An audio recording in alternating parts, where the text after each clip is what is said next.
Bonjour, bonjour. Nous voilà pour une nouvelle émission des Love Sisters. Bonsoir à toutes et à tous. Et bienvenue les artistes. Nous avons le plaisir d'accueillir deux charmants jeunes hommes là. Hein. Oui, deux charmants jeunes hommes qui ont une spécialité que je pense la plupart connaissent. Déjà, il est rassuré. Donc, là, nous avons deux grands musiciens aujourd'hui. Nous avons Jean-Marc Flory et Monsieur Louis Martinez. Ces deux messieurs sont des virtuoses de la guitare que nous avons déjà eu la chance d'avoir sur ce plateau dans une autre formation. Il y a bien un an à peu près, 2 ans, 1 an et demi, 2 ans. Presque 2 ans, oui. Presque 2 ans, ouais. En ce qui me concerne. Alors, en ce qui me concerne, moi, c'était il y a quelques mois, voilà. en duo avec une chanteuse. Une très belle voix, voilà. Et vous Louis... devriez nous dire merci parce qu'on vous a repris hein, quand même. Non, mais ils sont venus, donc... Non, parce qu'on les a repris. Vous avez un parcours tous les deux musical différent, bien que similaire, puisque vous êtes guitariste. Et je vais faire simple. Parlez-nous de votre rencontre musicale, parce qu'on vous connaît. Donc toi, tu es le directeur du festival de Jazz à 7 et un grand compositeur, puisque tu as 18 albums à ton âge. Oui, là, ça fera le 19e. 19e, voilà. Et Jean-Marc Flory, donc aussi, qui a, tout en restant dans un parcours solo, enfin pas avec Louis, tu as fait aussi pas mal d'albums. Alors, un peu moins, quand même. Oui, mais ça n'enlève rien à leur qualité. J'en ai fait quelques... Absolument. J'ai toujours privilégié la qualité par rapport à la quantité. On va dire que je m'en sors comme ça. Voilà. Sans aucune critique sur la qualité des albums de Louis. Absolument, bien sûr. Non, voilà. Parce que, comme on le connaît bien, on connaît son talent hein, aussi. Oui, non, vous connaissez... Il n'y a aucun doute là-dessus. Hein. Non, j'ai vraiment pour nous un honneur de vous avoir tous les deux sur le plateau. Surtout que, voilà, parlez-nous un peu de votre création. Donc, vous présentez aujourd'hui votre dernier album que vous avez créé tous les deux, composé tous les deux, Reflet. Comment vous êtes venus à cette idée magique de travailler ensemble sur cet album ? Alors, je vais commencer une première partie de réponse. Et puis, oui, bien sûr. Je pense que c'est comme dans la musique, comme dans votre jeu musical, vous partagez tout et vous vous complétez. Alors, on se connaît depuis des années. On s'est toujours bien entendu, évidemment, aussi bien sur le plan humain que sur le plan musical. Donc, je pense que c'est primordial pour pouvoir composer ensemble. Ça, c'est absolument essentiel. Et au fil des années, là, je parle à peu près d'une vingtaine d'années, on n'avait pas eu l'occasion de monter un projet spécifique parce que on est chacun occupé. On a Louis beaucoup investi et dans le festival et dans ses propres projets musicaux qui sont tous intéressants et tous merveilleux. Moi, j'ai fait d'autres choses aussi. Et puis là, on a eu une période particulière sur laquelle je reviens pas, mais qu'on a tous traversé. Qui nous a permis justement de s'investir dans d'autres. Donc, on s'est contacté, on s'est vu pour enregistrer un premier morceau. Voilà, je vais laisser Louis continuer. Vous êtes contacté pour enregistrer le mot. Est-ce que vous étiez tous les deux dans la même pièce ? Non, on s'est appelés. Voilà. Tout simplement, et puis on a échangé l'idée, le fait d'enregistrer déjà quelque chose ensemble. Oui, mais les enregistrements par eux-mêmes, vous les avez fait en même temps dans le même studio. Oui. Vous n'avez pas envoyé des bandes. Non. Il y a eu des périodes où on ne pouvait pas se déplacer, donc on se téléphonait comme tout le monde. Et puis les périodes où on pouvait se déplacer, on se déplaçait, soit pour répéter, soit pour travailler, soit pour mettre au point des choses avant des enregistrements futurs, etc. Donc tout ça s'est étalé pendant cette période-là, et on est arrivé. Alors je vais laisser Louis continuer. Voilà. On a donc élaboré ce projet. Reflet. Je pense que ça a commencé par quand on a pu sortir. C'est Jean-Marc qui est venu à la maison déjà 2-3 fois et on a joué. Comme toujours, vous aviez dit l'album, on a joué, on a dit tiens. Pour le plaisir en fait, on s'est vu pour jouer parce pour le plaisir. Et puis c'est là que l'idée a germé. On s'est dit pourquoi on n'enregistrerait pas. Voilà, Jean-Marc m'a dit j'ai de quoi enregistrer à la maison. Si tu veux, tu viens quelques fois à la maison et on enregistre un album et puis on verra ce que ça donne. Et comment tu comparerais votre travail, par rapport à chacun de vous, donc à tous les deux, pour arriver à cet album, qu'est-ce que vous apportez de différent par rapport à Influence, par exemple, le dernier de tes albums? Quel travail, donc, le fait que vous soyez déjà deux musiciens, vous avez aussi d'autres musiciens qui ne sont pas là aujourd'hui, mais qui jouent avec vous sur cet album, et au niveau, vous êtes que 2.0. Là, c'est 2 guitares, parce que, bon, c'est vrai que... donc c'est vraiment... c'est vraiment le duo, parce que l'idée du quartet est venue après, puisque la rythmique d'influence, qui est mon dernier projet, voilà, pour les gens qui ne connaissent pas, il y en a un qui habite à côté de Montpellier et l'autre qui habite Montpellier. Donc je les ai appelés, je leur ai dit, écoutez, on a un répertoire, là on est en train d'enregistrer un album en duo, donc, est-ce que ça vous dirait que ce duo devienne aussi quartet en fonction des demandes? Et donc ils sont venus un jour à la maison, on a fait une répétition, ça s'est très bien passé, et depuis on a eu l'occasion de faire quelques dates qui se sont magnifiquement passées. Très bien. En quartet, quelques dates en duo et en quartet. Voilà, la naissance du projet. Voilà, l'album est en projet, la naissance du projet est en... Il y a déjà un nom ou pas? Reflet, oui. Reflet, parce qu'on a des personnalités très différentes, en fait. Donc, du coup, on s'est dit, Reflet, ça reflète bien nos 2 personnalités en réalité. Comment tu décrirais, justement, c'est intéressant, plutôt blues par rapport à Louis, ou comment tu te verrais? Quel reflet t'as amené? Quelle nuance du reflet? Bonne question. On a 2 approches de la musique. On est 2 personnes réellement différentes et très, très complémentaires en réalité. Donc on a deux approches de la musique assez différentes. Il y en a beaucoup d'autres d'approches de la musique. Nous, on évolue essentiellement dans une musique improvisée, c'est-à-dire qu'on a des thèmes qu'on établit, puis ensuite quand on joue, on improvise là-dessus.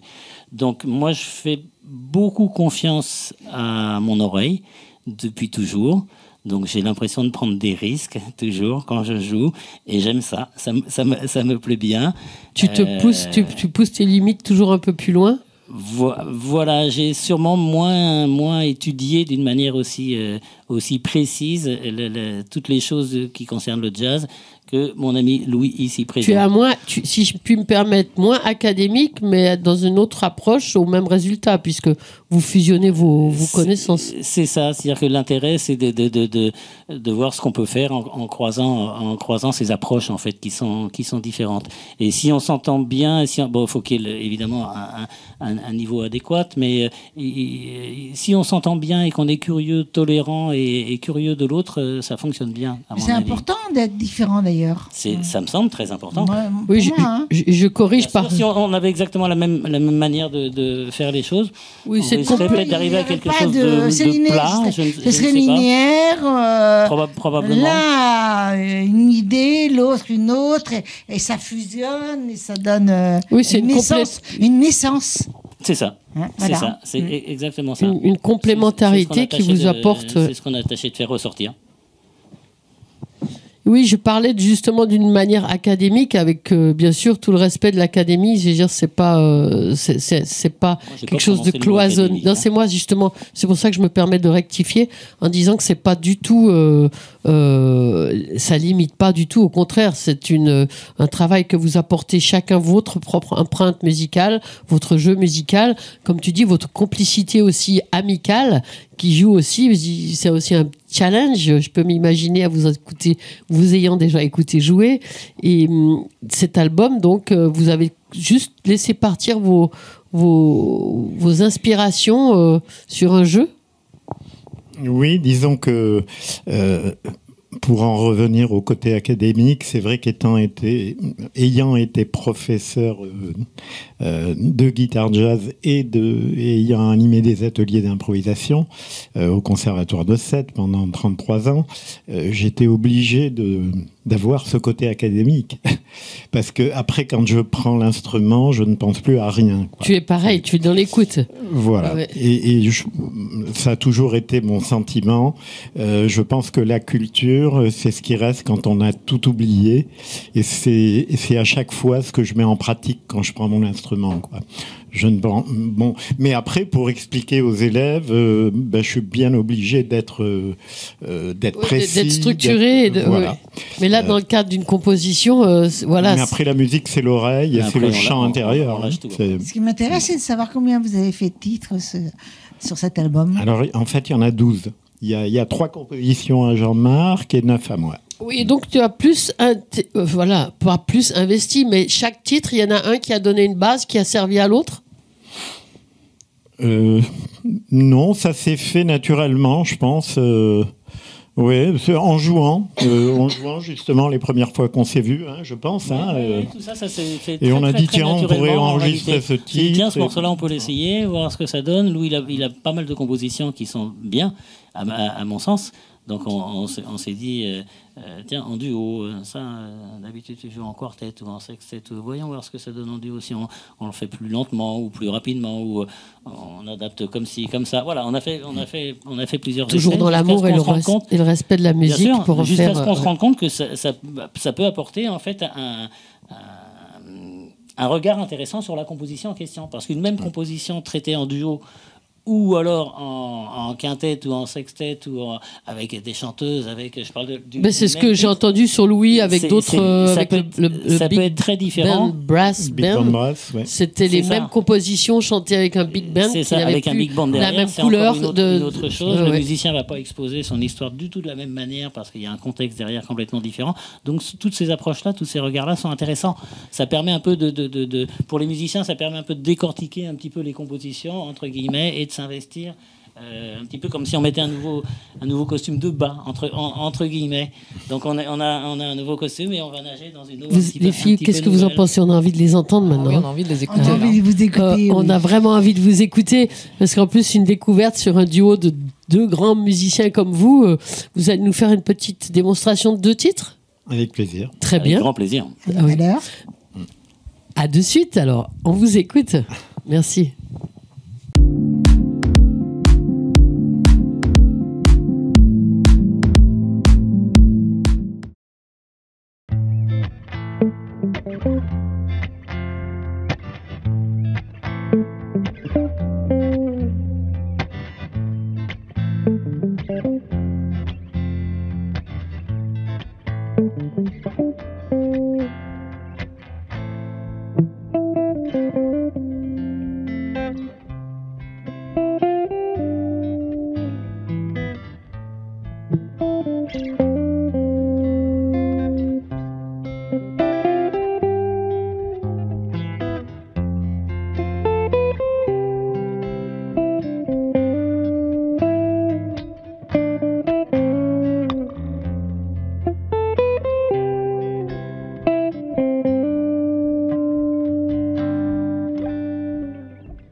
C'était une composition intitulée Nature et que j'ai composée pendant le confinement.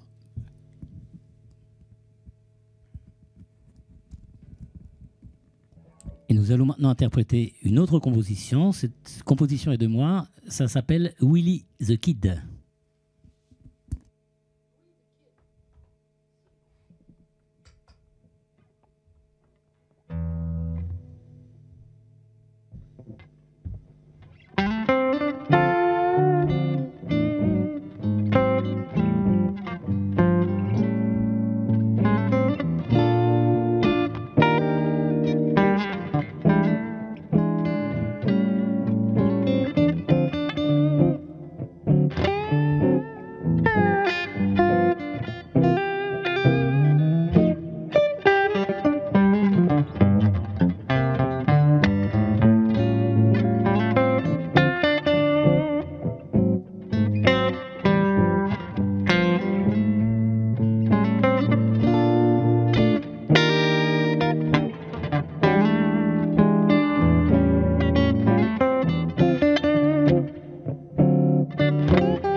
Bon, maintenant qu'on a eu la chance de vous entendre vraiment dans une dynamique, on en veut plus.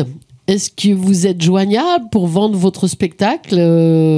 Comment peut-on vous joindre? Alors là, vous allez vous expliquer face aux téléspectateurs des Love Sisters et on est tout écoute. Alors, le disque sera certainement distribué par mon distributeur qui est Absilon. Donc, je suis en pourparlers en ce moment pour qu'il le soit très bientôt. Et puis ensuite, on fera des sorties d'albums qui se feront sur invitation par mail, simplement. Et puis, on aura l'occasion d'en vendre quelques-uns aussi après les concerts. Après les concerts directement, voilà. oui. Tout à Et fait. sinon, sur les plateformes de vente On a chacun notre site internet. Donc, moi, c'est www.louismartinez.fr. Voilà. Et puis Jean-Marc www.jeanmarcfleury.fr. Voilà. .com, pardon. .com. Alors, monsieur et .com. .com. Merci. Alors, après avoir reçu vraiment ces talentueux jeunes hommes, je veux dire, parce que pour moi, vous êtes toujours des jeunes hommes, nous allons recevoir Audrey. Salut. Présentée par Heidi. Et bonsoir tout le monde. Bonsoir Audrey. Bonsoir. Donc on a le plaisir de te recevoir pour la deuxième fois. Yes. Tu étais venue nous voir il y a à peu près 1 an, il me semble. Oui. Et ce soir, tu viens nous présenter 2 titres de ton EP qui vient de sortir, de 3 titres, c'est ça? Oui, c'est ça. Il est sorti le 15 octobre Voilà. 2021. Donc du coup, on va avoir le plaisir de t'entendre tout à l'heure. Oui. Tu vas nous expliquer un petit peu plus. Donc tu es chanteuse, performeuse. Oui. C'est toi qui as écrit les titres que tu vas nous chanter. Tout à fait. Ça parle de quoi un petit peu? D'amour, de colère. Et voilà. C'est du vécu? C'est ce que j'allais demander. Oui, tout à fait. Courage. Par contre, quand on la connaît bien, on la voit jamais en colère. C'est vrai. Donc du coup, tu as écrit à travers ton vécu. Je pense que c'est la meilleure source d'inspiration d'ailleurs. Tu as mis combien de temps pour écrire ces titres? Franchement, je peux mettre 5 minutes comme je peux mettre un jour. Ça dépend vraiment. Mais 3 jours, ça dépend vraiment. Mais là, c'était assez rapide quand même. Et comme style musical? C'est de la dark trap. Je sais pas si vous connaissez. Pas trop. La dark trap, c'est un style. En fait, en gros, il y a le rap, le hip-hop, et en fait, la dark trap, c'est de la trap. Je sais pas si vous connaissez la trap. Vous connaissez la trap quand même? Explique. Non, la trap, le style musical. En fait, c'est la trap, c'est du rap mais avec des grosses basses. Et là, la dark trap, c'est de la trap avec des grosses basses mais dark, sombre. Ah, dark. Okay. Yes. Voilà.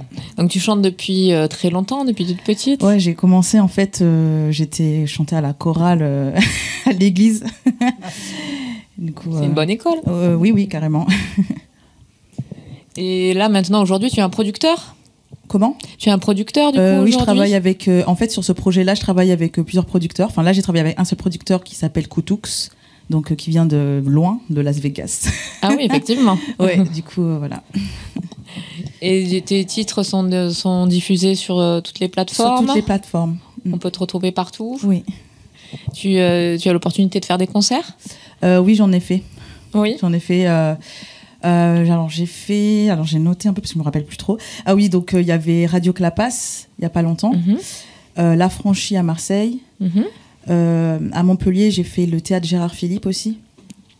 Je pense à France Bleu Héros pour présenter donc le P et à Groover, voilà. Et aujourd'hui chez Love Sister. Combien de titres tu as fait? Comment? Combien de titres tu as fait avec le P? 3 titres. 3 titres. Du coup, tu as quoi comme à venir comme projet? Parce que là, c'est que 3 titres. Bien sûr, mais en fait, j'ai 3 titres, mais quand je performe, j'ai d'autres titres à présenter, bien sûr. Donc, ton concert dure combien de temps? 1 heure. Alors, quand je suis en première partie de Gros Artiste, 30 minutes. Sinon, 1 heure. Voilà. Très bien.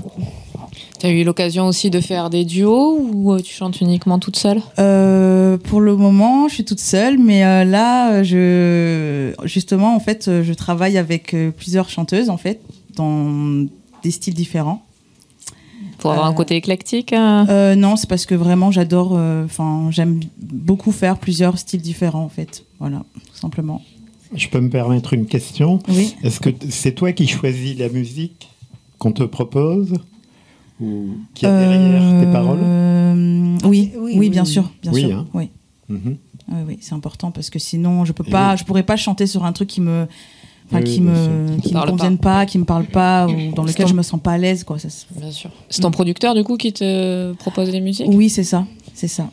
Et toi, après, tu adaptes tes paroles, enfin, tu poses tes paroles en fonction de la musique que tu vas avoir. Voilà, je me pose mes paroles, ou des fois, c'est lui, je pose mes paroles, et c'est lui qui va créer la musique par rapport au texte. Tout à fait. En live, c'est une prestation où tu as un DJ ou un musicien approprié qui fait les choses en fonction, ou alors c'est avec des bandes? Je suis toute seule, en fait. J'ai mon ordinateur qui envoie le son sur ma machine, en fait. Donc, j'envoie mes pistes, et ensuite, je performe dessus. D'accord. Voilà. C'est chouette, donc tu travailles de chez toi? Je travaille de chez moi, oui.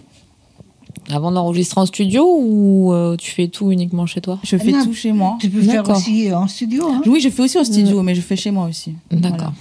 Voilà. Et sur scène aussi. Hein. Oui, bien sûr. Et je travaille aussi, à Victoire 2. Donc, oui, les salles de répétition. Oui, voilà, Victoire 2 et maintenant le Subtonique. Je ne sais pas si vous connaissez. Donc, voilà. Pas encore.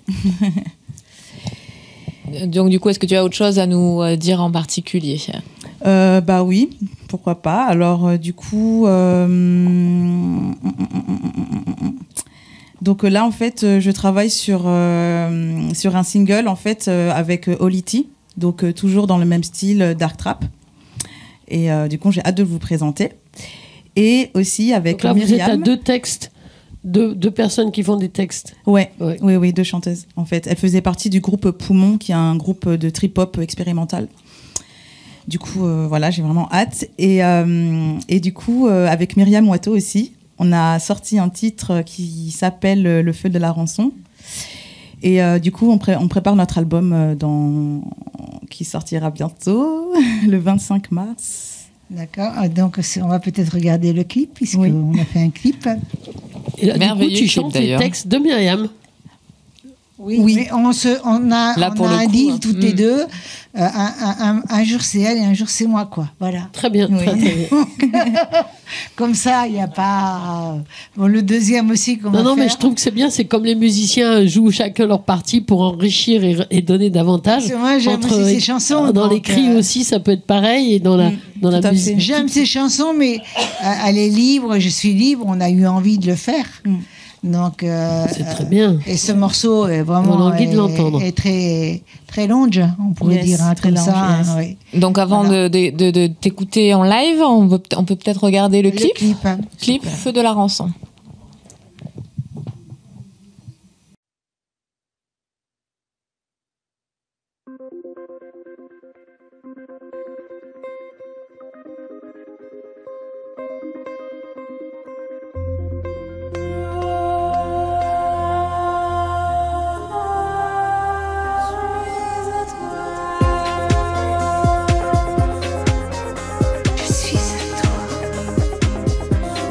L'amour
accorde-moi le désir qui supplie.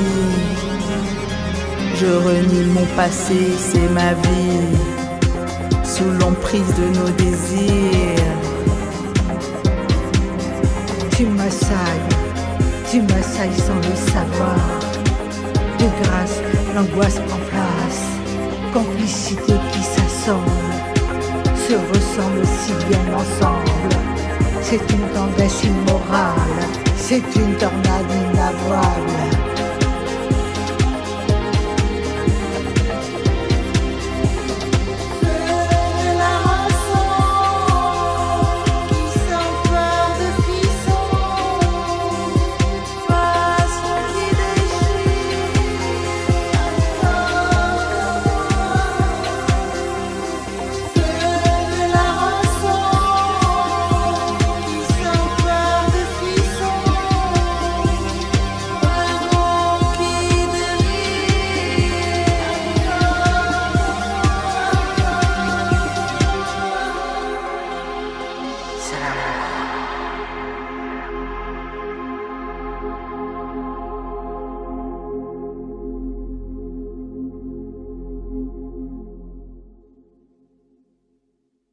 Donc moi je suis très mal placée pour dire qu'il est très beau ce clip, parce que c'est vrai qu'il est très beau. Ouais, tu as toujours des images magnifiques. Et, oui, des images magnifiques et je crois que je suis fière d'Audrey et que j'aime beaucoup travailler avec elle. Moi aussi je suis fière de toi.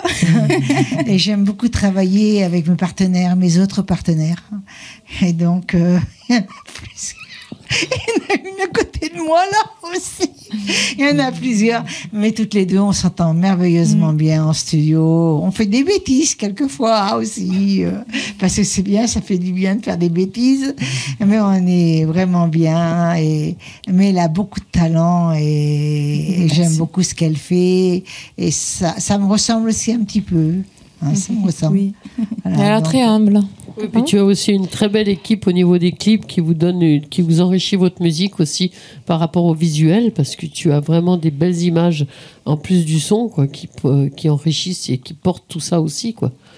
Feu de la rançon, c'est vrai que ça emporte. Malgré tout, quand il n'y avait pas les images, on était quand même très surpris du résultat. Hein. Oui. On a été très surpris du résultat quand même. Alors Audrey... Après, c'est comme un Père Noël, hein. Si on te montre tout, les images et tout, voilà. Et les deux se nourrissent en fait. Hein. Les deux se nourrissent. La musique enrichit les images enrichissent la musique. Voilà, puisque l'un est fait pour l'autre, ça vient complémentariser. Voilà. Alors, ce que je peux dire, moi, que je vais rajouter quand même sur Audrey, c'est une musicienne vraiment extraordinaire. Elle peut meubler la scène de différentes façons. Et vous allez la voir tout à l'heure. Vraiment, elle est géniale. Et c'est un très bon auteur aussi. Alors justement, où c'est qu'on peut te contacter ? Et où c'est qu'on peut écouter ce que tu fais, tes albums, où c'est qu'on peut se les procurer? Dis-nous tout. Tu regardes la caméra. Hello.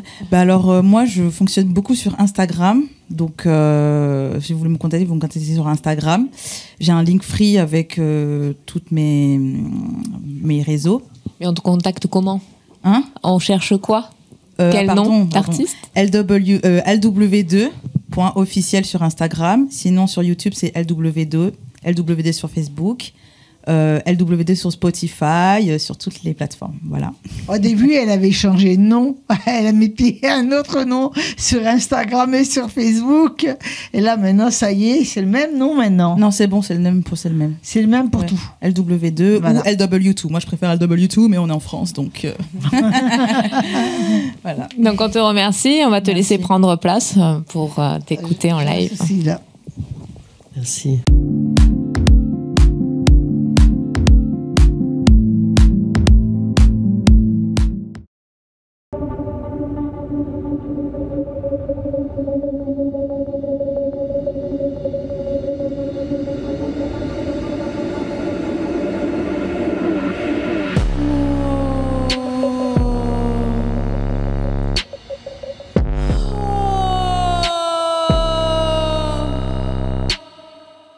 Je ne veux plus entrer dans cette spirale.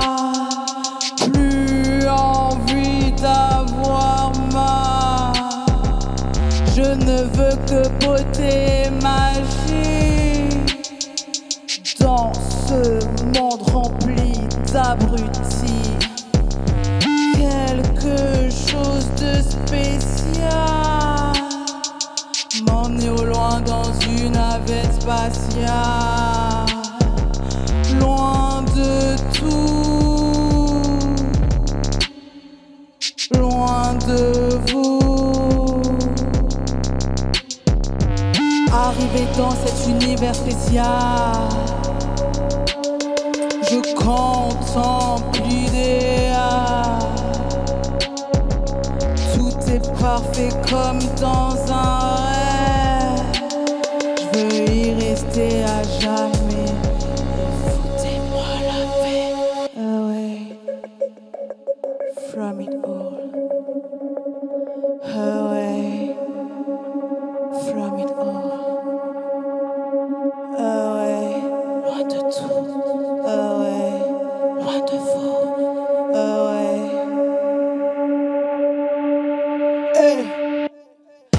Lobana koso lobiandae, sokandae, no lobia no loko samaya, sampandae, sankandae na yankwa, lobina kaza mawe, lobana koso mabina tea, no loko zamnakae, santanae, santanae, lobina yobina wa, lobana kaza nae. Lobina yobanawa Lobo loko sa lobina kasa kantae Mana yoko loko sa bintae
Les filles, vous commencez à connaître, et les auditeurs aussi. Nous allons rejoindre le docteur Love Sisters. Docteur Love, la rubrique.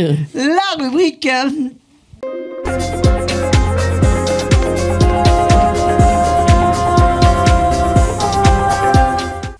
Alors, si le docteur Love Sister est là, c'est bien pour une raison, et il va nous en parler un petit peu plus. Mais voilà, donc moi j'ai 32 ans d'expérience libérale derrière moi. Je crois que tu avais 32 ans. Ah non, malheureusement, ce fut, mais c'est loin. Oui. Voilà, donc 32 ans d'expérience professionnelle et libérale derrière moi, et donc avec une vision de la médecine et une vision du travail qui est bien particulière. J'ai toujours considéré que La médecine, pour moi, était un travail d'équipe. Et je suis heureux d'intégrer une nouvelle équipe, dans le sens où on pourra, grâce à toi et grâce à Love Sister, diffuser des messages autant de santé que de bien-être pour l'ensemble des gens. Et moi, je pense que tu es d'accord avec moi.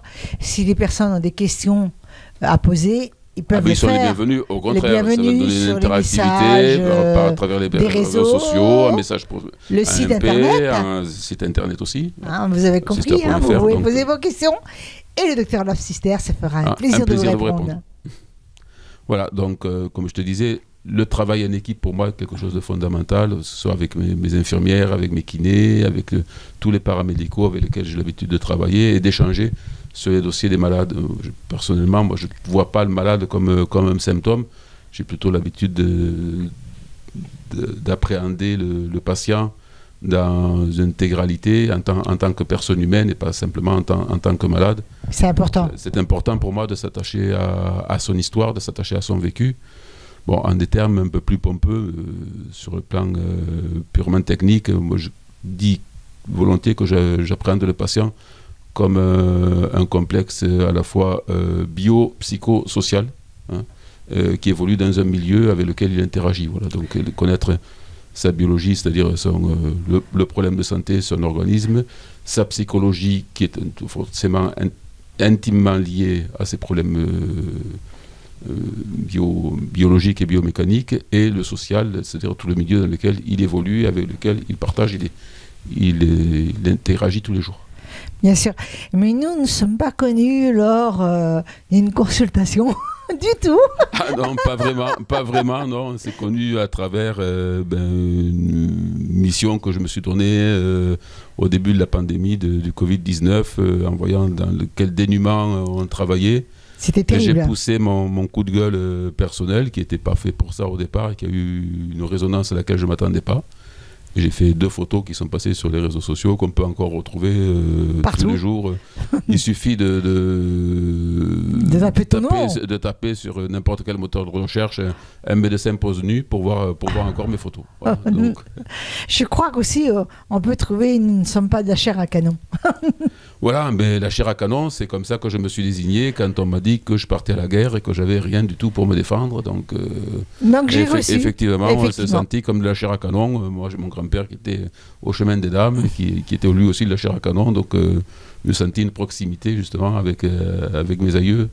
Et tu avais tout à fait raison, parce qu'au début, ça a été très dur, très mal organisé.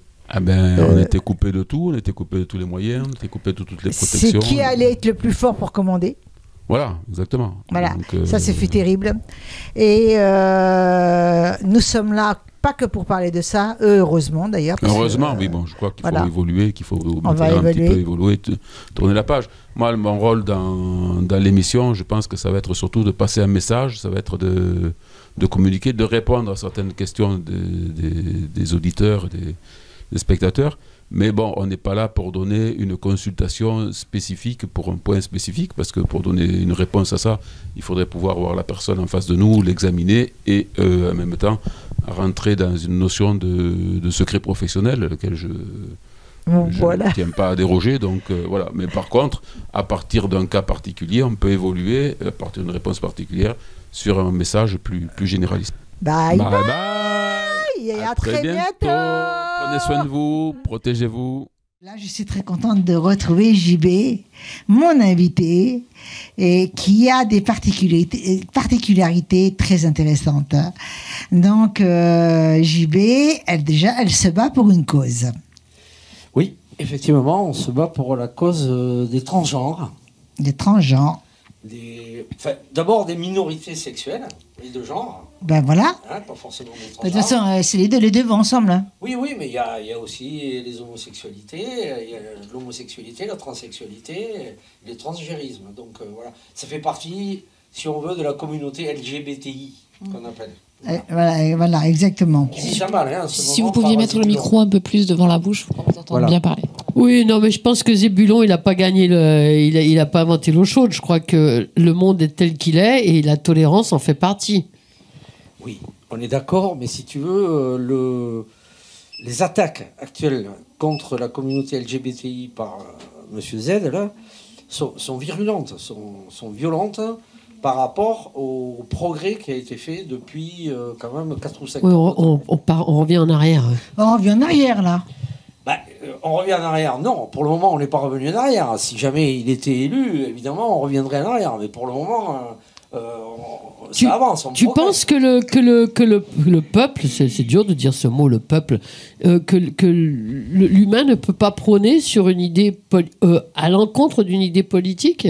C'est-à-dire, il peut raconter ce qu'il veut, mais on reste tolérant et humain, quoi. Jusqu'à présent, on n'a jamais eu le dernier mot, quand même. Il n'y a pas besoin de tolérance. Oui, mais ça ne va pas changer. Le mot tolérant ne peut pas exister. On est ce qu'on est. Et puis c'est tout. Oui, non, mais quand quelqu'un attaque, c'est un manque de tolérance. C'est pour ça que bien sûr. D'abord, il faut dire que, si tu veux, on ne doit pas tolérer. On doit respecter. La tolérance, c'est presque un gros mot, si tu veux. Oui.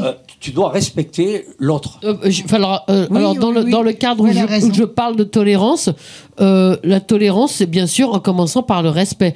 La tolérance, c'est un tout. C'est-à-dire que je comprends dans quel sens tu parles de tolérance qui pourrait être une insulte, mais dans la tolérance, c'est-à-dire que je respecte tout le monde, quelle que soit ta manière de vivre et ta manière de penser. Oui, mais c'est ce à quoi, si tu veux, la communauté LGBTI aspire. Hein. C'est pour ça que moi, au sein de la Fédération française de rugby, j'ai fait voter une réglementation comme quoi tous les transgenres pouvaient jouer au rugby, alors que la fédération internationale qui s'appelle World Rugby le déconseille.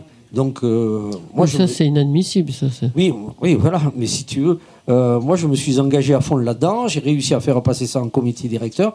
Et la Fédération française de rugby aujourd'hui est la seule fédération en France qui autorise légalement, et non pas sous un certain tabou, les transgenres à jouer. Nous avons, par exemple, elle s'appelle Alexia Serenis, qui est une joueuse transgenre, qui était espoir à l'époque à Mont-de-Marsan et qui joue aujourd'hui dans l'équipe de Pau chez les filles en toute légalité.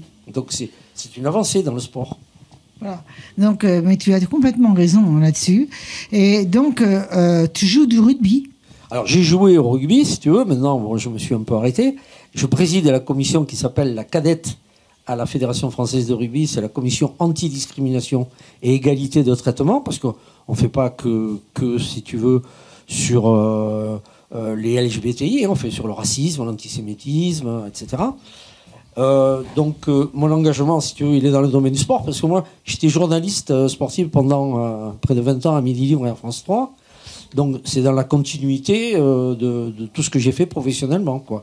Mais maintenant, je veux arriver, si tu veux, à faire de la réalité. C'est-à-dire, beaucoup de fédérations, si tu veux, font une journée par an pour préserver, encourager la différence. Les différences. D'accord ? Ouais. Nous, moi, je ne me suis pas arrêté à cette journée. J'ai décidé qu'il fallait aller à une réglementation. On l'a fait, c'est très bien. Et je vois d'ailleurs qu'en dehors du sport, je parle là, j'ai entendu Sylvie Tellier, qui est présidente du comité Miss France, et qui a dit qu'elle allait intégrer des transgenres pour les prochains concours. Donc il y a une avancée, pas seulement dans le sport. Ce qui me paraît logique, hein. Oui, c'est-à-dire parce que par rapport au changement de loi, une femme qui a été refaite n'a pas le droit de concourir. Donc du moment où on met une transgenre, il faut admettre, il faut changer toutes les règles. Parce que... Non, écoute-moi. Il faut comprendre que transgenre, c'est un gars ou une fille qui va dans le sexe opposé, mais qui ne se fera jamais opérer. D'accord ? Il n'y a pas de réassignation, ce qu'on appelle la réassignation chirurgicale. Il n'y a pas d'opération, il n'y a rien. Le transsexuel, oui, se fait réassigner.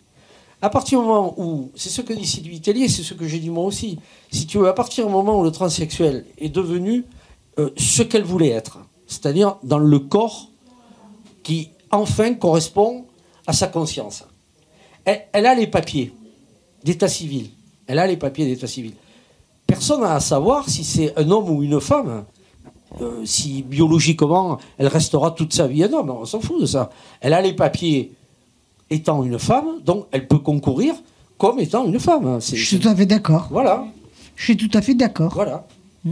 Elle est en concordance, si tu veux, avec ce qu'elle voulait être, mais aussi avec la législation française. Ce qui m'a beaucoup plu dans ce que tu as dit, c'est que souvent les personnes, beaucoup de personnes, mélangent mélange les personnes qui se font opérer. Voilà, le transgenre et le transsexuel. Moi, je ne savais même pas la différence. Je viens de l'apprendre là. Ils ne la connaissent pas. Donc, en fin de compte, ils parlent. Oui. Voilà. Donc, on parle de ce qu'on ne connaît pas. C'est ça. Donc, si on s'intéressait, peut-être que les choses changeraient. Et moi, je voudrais savoir comment tu te bats. Comment tu te bats? Avec quelle force tu te bats? Est-ce que vous êtes beaucoup? Est-ce que c'est ça que je voudrais savoir. Sur le terrain. Non, mais par exemple, au sein de la commission que je préside, il y a Sandra Forgue qui a été championne du monde de canoë-kayak et champion olympique. Et aujourd'hui, elle s'appelle Sandra Forgue. Elle, c'est une transsexuelle qui s'est fait réassigner, donc elle est femme, elle est présidente du CREPS de Toulouse quand même, hein, donc c'est pas rien. C'est une des plus grandes championnes en France, en canoë, kayak, biplace. Donc si tu veux, moi je m'appuie sur des gens comme ça, mais par exemple dans le monde entier, tu as Bruce Jenner. Pour avoir une visibilité. Bruce Jenner aujourd'hui, c'est devenu une femme. C'était le champion du monde et champion olympique du décathlon. Oui, avant c'était tabou, maintenant on en voit partout et lui, il a été très médiatisé en plus. Il a été très médiatisé, voilà. Donc je pourrais t'en citer comme ça pas mal. Donc si tu veux, c'est plus quelque chose qui est dans la secrétude maintenant. Non, c'est fini. Mais je dirais qu'une chose quand même, en même temps, ce que tu m'as dit tout à l'heure, c'est que malgré tout, quand tu fais un sport, que tu es un homme et tu fais un sport de femme, tu as beaucoup plus de force. C'est ça que je voudrais dire. Parce que ça, c'est intéressant pour les auditeurs. Oui, tu as raison. Mais là, si tu veux, nous, par exemple, dans la réglementation, on a fait une réglementation très pointu, c'est-à-dire que le transgenre qui veut jouer, garçon, qui veut jouer avec les filles, il doit avoir un traitement hormonal depuis 1 an, son taux d'hormones ne doit pas dépasser les 5 nanomoles, et il doit avoir fait son changement d'état civil. Tu vois, ça c'est important. Et ça suffit pour garder une équité physique, musculaire. Nous, si tu veux, on l'espère, alors après, il peut arriver que tu aies un colosse qui arrive en disant après tout, pourquoi pas, je veux devenir une femme, je veux jouer au rugby, au basket, tout ça. Mais là, ça se fait au cas par cas, parce que tu as raison. Il y a les adversaires, les filles peuvent dire nous, on va se mettre en danger face à quelqu'un qui n'est pas au gabarit, qui correspond à la femme. C'est là simplement moi le sujet qui m'interpellait. Mais aussi ce qui m'interpelle, qui n'a rien à voir. Mais comment ça se passe? Donc tu changes ton identité, mais au niveau de ta naissance, est-ce que la mairie par elle-même au niveau de la naissance, le nom change ou comment ça se passe? Alors un transgenre qui veut s'établir dans la société aujourd'hui, il peut pas rester, si tu veux, s'il s'appelle Albert et qu'il arrive en jupe quelque part, c'est pas possible de dire bonjour Madame Albert. Albert, machin. Donc la première des choses qu'ils font, et aujourd'hui ça se fait très rapidement, tu vas à la mairie et tu fais une demande de changement d'état civil, c'est-à-dire on te change ton prénom, tu choisis tes prénoms, mais ça se fait très rapidement, tu n'as même pas besoin de prendre un avocat aujourd'hui. Oui, mais est-ce que tu as besoin de prouver que tu as pris un traitement, etc. Alors, ça c'est intéressant aussi de savoir. Mais tu sais, je vois mal quand même quelqu'un qui n'a pas pris un traitement hormonal aller à la mairie en disant avec la barbe, je veux m'appeler Nicole. Quoi. Non, mais c'est pas ça que je veux dire. Non, mais ce que je veux dire, qu'ils ne cherchent pas, en gros, on peut dire vulgairement, ils ne cherchent pas des poux dans la tête de la personne qui veut changer. Ils ne lui demandent pas une preuve. C'est-à-dire que tu passes quand même devant un officier d'état civil. Oui. Et si jamais il voit que quand même tu as une apparence très masculine, je ne sais pas si il va te donner son blanc-seing. Il y a quand même un jugement, entre guillemets. Il y a quelqu'un Est-ce que je peux me permettre une question? Oui, à quel moment est-ce que tu as décidé de devenir transgenre? Tu l'avais pensé depuis longtemps, tu en avais envie, mais tu étais retenu par rapport à la société, par rapport aux problèmes que pourrait te poser la société, ou alors c'est venu comme ça d'un coup? Parce que moi j'ai un ami que j'ai eu comme élève pendant très longtemps d'ailleurs, qui était marié et qui est devenu transgenre. Mais c'est vrai que c'est une question, on n'en a pas vraiment parlé, quoi. J'aimerais avoir ton avis là-dessus. Alors, je vais te prendre 2 exemples, celui de Sandra Forgue et le mien. Celui de Sandra Forgue, durant toute sa carrière sportive, elle était mariée, elle a 2 enfants. Et quand tu es champion olympique, champion du monde, tu ne vas pas dire bon, j'arrête tout pour devenir une femme. Elle a attendu la fin de sa carrière pour entamer sa réassignation. Okay, alors que tout jeune, à l'âge de 6 ans, il savait qu'il était déjà dans son orientation. Oui, oui. Maintenant, je parle de moi. Moi, je peux te dire qu'à l'âge de 6 ans, je voulais être une fille. C'était clair. Donc ça devait être terrible pour toi quand tu t'habillais en garçon. C'est d'autant plus terrible que moi, je suis né à Béziers, que quand mes parents s'en sont aperçus, on m'a dit, toi, on va te guérir, on va te mettre au rugby. On va te guérir. On va te guérir. Ça c'est une insulte. Et on m'a mis au rugby. Et donc, au rugby, si tu veux, je jouais parce que j'aime le sport. Et j'avais tellement la rage, la haine de me retrouver à jouer au rugby, alors que moi, j'aurais préféré être danseuse au Bolshoi, n'importe où, quoi. Et ben j'étais méchant, j'étais violent, quoi. Je me battais, j'étais T-News, comme on dit, voilà. Puis après, je suis parti au Club Méditerranée, je suis devenu animateur ou animatrice, comme vous voulez. Mais là, je me suis libéré complètement. Épanoui aussi. Épanoui aussi, voilà. Et puis après, je suis rentré et j'ai trouvé une porte ouverte sur la télé, dans la presse écrite. Je suis devenu journaliste. Et toute ma carrière, si tu veux, je l'ai assumée en étant ce qu'on appelle... Alors, je ne sais pas si vous n'allez pas connaître ce terme, ça s'appelle fluid gender. Fluid gender, ça veut dire que tu es un peu androgyne, c'est-à-dire tu passes aussi bien du masculin qu'au féminin. Oui. Voilà. Oui. Voilà. Ce que fait celui qui danse... à Star, danse avec les stars. Danse avec les stars, oui. Voilà. Bon, si tu veux, il y en a plein comme ça. Maintenant, gender, donc tu vois pas du tout la racignation, tu es bien, mais tu peux très bien passer une soirée en nana et puis le lendemain te retrouver avec... Écoute, j'ai appris beaucoup de choses grâce à toi et j'en suis très fière parce qu'il y avait des choses que je ne savais pas. Je pense que moi, j'ai appris aussi Je te remercie, Myriam. Mais je te réinviterai parce que le sujet n'est pas fini. Malheureusement, donc c'est pas 10 minutes qui peuvent nous donner un sujet complet. Donc, je te réinviterai à leur système. Avec plaisir. Et je voudrais savoir si tu as un projet là. Alors, nous, si tu veux, la cadette et la fédération, on fait beaucoup de colloques à travers toute la France. Là, tu vois, je rentre de Paris. On fait des colloques avec la mairie de Paris qui est très, très, très influente pour la communauté LGBTI. Après, nous, le projet qu'on a, parce que c'est compliqué, je vais te dire pourquoi. Parce que nous, la réglementation qu'on a faite, elle est pour les adultes.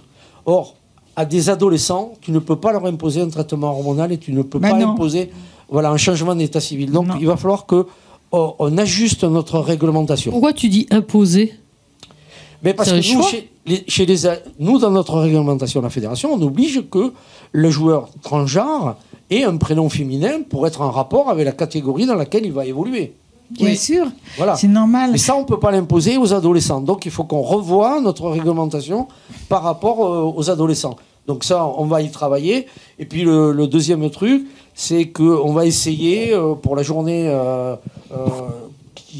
qui est celle de la lutte contre les LGBTI-phobies, d'organiser une grande manifestation avec Elisabeth Moreno, qui est la ministre. Oh, mais là, il y aura beaucoup de monde. Oui, il y aura beaucoup de monde. Je vais te demander quelque chose, JB. Si on a envie de te poser des questions, quelqu'un est intéressé par toi et tout, est-ce qu'on peut te laisser un message ou... Il n'y a pas de souci. Mon mail, c'est moles.gmail.com. Et puis sinon, on tape... T'as des réseaux aussi, non ? Oui, bien sûr, sur Facebook. Si moi, je veux te trouver et te faire un petit coucou. Eh ben, écoute, sur Facebook, il n'y a pas de souci, J-bémol. Voilà. Eh ben, si je te ferai un petit coucou. Mais avec plaisir, Myriam. Avec mon nom d'artiste, Myriam Bateau, parce que mon vrai nom est Moya Lelouch, comme tout le monde sait. Mais je te ferai un petit coucou parce que j'ai hâte de continuer cette conversation avec toi sur les réseaux ou par téléphone, si nous avons notre téléphone. Mais je te réinviterai parce que le sujet est très, très intéressant. Il est d'actualité. Et d'actualité, très intéressant. Et je suis très fier que tu sois là. Ben moi aussi, je suis très fier que tu m'aies invité parce que ça fait du bien, d'une part d'en parler et puis surtout d'expliquer. Oui, je pense que ça aidera. Parce qu'on a compris quand même pas mal de choses qu'on ne savait pas, tu vois. Finalement, les gens parlent et ne savent pas. Et voilà, je pense que là, c'est très bien d'avoir une page ouverte sur quelqu'un qui sait de quoi il parle et surtout pas de ce que nous, on peut en avoir. Le ressenti. Voilà, avec tout le respect, je reviens avec ce fameux mot que tu n'aimes pas trop. Non, attention, mais je veux dire, c'était tout à fait amical. Non, mais sans aucune, j'ai la conscience complètement tranquille. C'est juste que je pense qu'il est intéressant d'entendre et toujours réentendre un sujet qui devient de moins en moins tabou malgré tout, parce qu'on vit dans un monde. Oui, moins en moins tabou en France, mais dans certains pays ici. Voilà, dans certains pays soit, mais ça, c'est même pas les besoins d'aller si loin. Même en France, il y a des gens qui sont vraiment dans la haine de l'homophobie ou tout ce qui est différent. Oui, mais malheureusement, ce monde a encore... Il y a du travail. Ma chérie, je t'inviterai pour prolonger cette conversation. On attendra comme 6 mois à peu près. Après, ça fait trop... Sois toi-même. On laisse passer l'élection. Comme ça, les choses avanceront de notre côté aussi. On laisse passer tout ça. Et on vous dit à tous... Merci. Merci à tous, JB. Bye bye.